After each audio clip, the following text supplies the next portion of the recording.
Nearly 1,600 people in Broward had the wrong address listed on the county's election database. Now, staff at the Supervisor of Elections office are manually correcting the mistake, and we learned about this thanks to a tip to the NBC6 investigators. NBC6's Phil Prazen gets to the bottom of what happened. Well, a viewer reached out to us about this mistake, and we found out there were hundreds like her. The tip came in from the Metropolitan apartment complex in Wilton Manors. A woman there told us she did not receive her voter information in the mail, so she looked her information up online. To her surprise, her city and zip code were changed to Pompano Beach. She didn't want to go on camera, but she shared with NBC6 online message boards where two other neighbors wrote that happened to them too. We took those concerns to Broward's Supervisor of Elections, Joe Scott, who confirmed the mistake. Some of the cities that you may live in, you may at times get mail that has a different city than the one you live in. Scott told us it didn't just happen to the folks in the Metropolitan, but to nearly 1,600 other voters in the county. He says here's how it happened. After every 10-year census, lawmakers and election officials redraw the precinct and political boundaries in each county. It's known as redistricting. Broward County has 31 different municipalities. Many people have the same addresses, but live in different cities. For example, the Metropolitan is at 1220 Northeast 24th Street in Wilton Manors. There is also a 1220 Northeast 24th Street in Pompano Beach. Scott says the computer program redrawing the precincts and maps couldn't tell the difference. In this case, the program believed that Wilton Manors was in Pompano. We wanted to see if this happened to other neighbors in Wilton Manors and if they knew about it.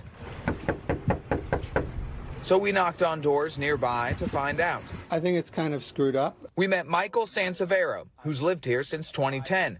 He says he didn't receive his voter information in the mail either. I'd be curious if they have a wrong address for me. So we checked on my phone using the Broward County website to verify his information. He now has more peace of mind. That's correct. Okay. Well, that's good.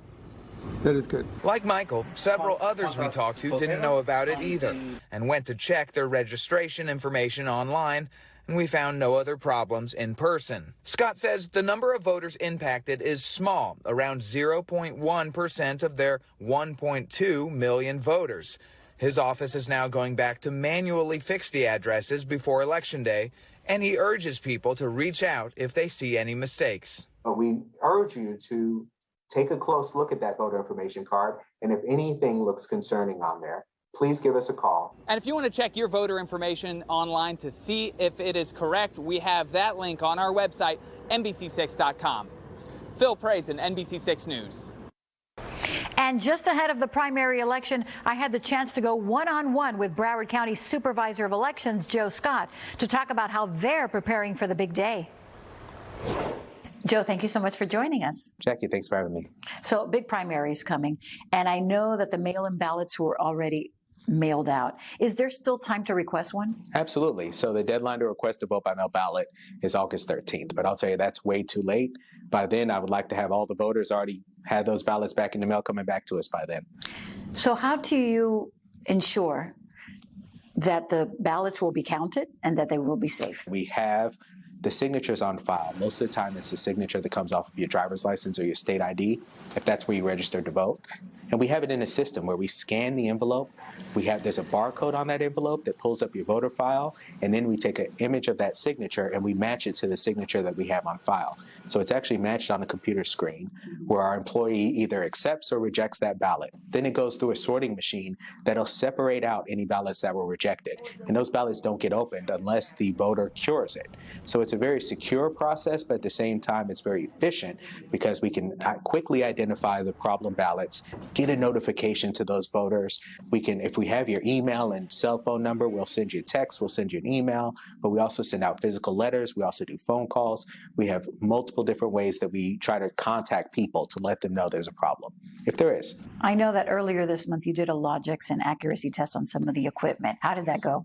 Oh, it went fantastic. So, the equipment that we use is excellent, world-class equipment.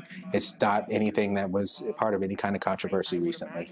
So, so we have great confidence in the equipment that we use. Is there anything that you are concerned about at this point that you want to make the voters aware of? I want to make sure that the voters know that this is our first election after the redistricting.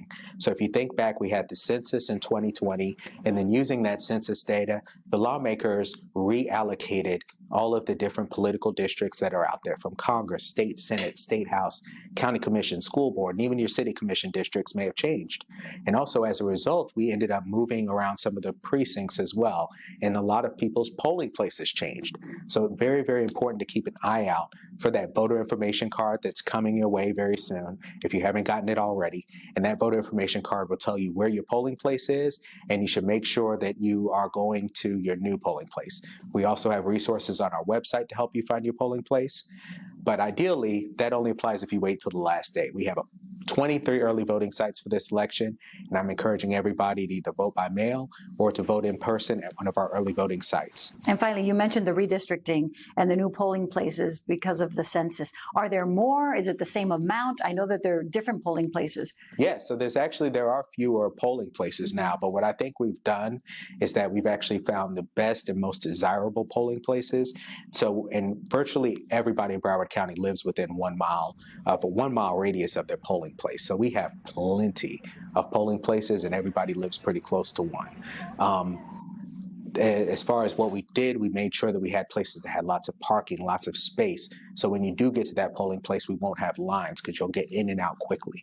So the primary is August 23rd? Correct. That's the last day, but we start in-person early voting on August 13th. So for all the folks who like to vote in person, you can vote in person from August 13th to August 21st. In Broward County, we have 23 different locations.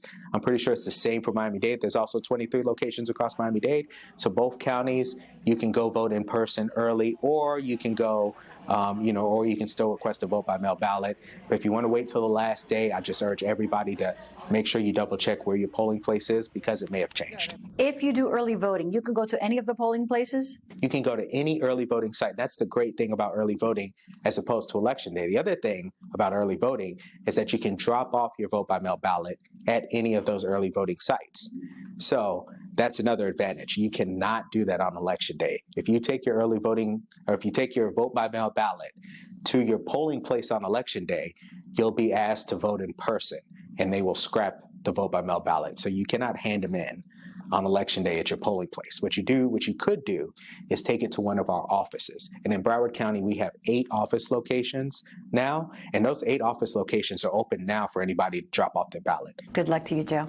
Thank you, Jackie. I appreciate you having me on.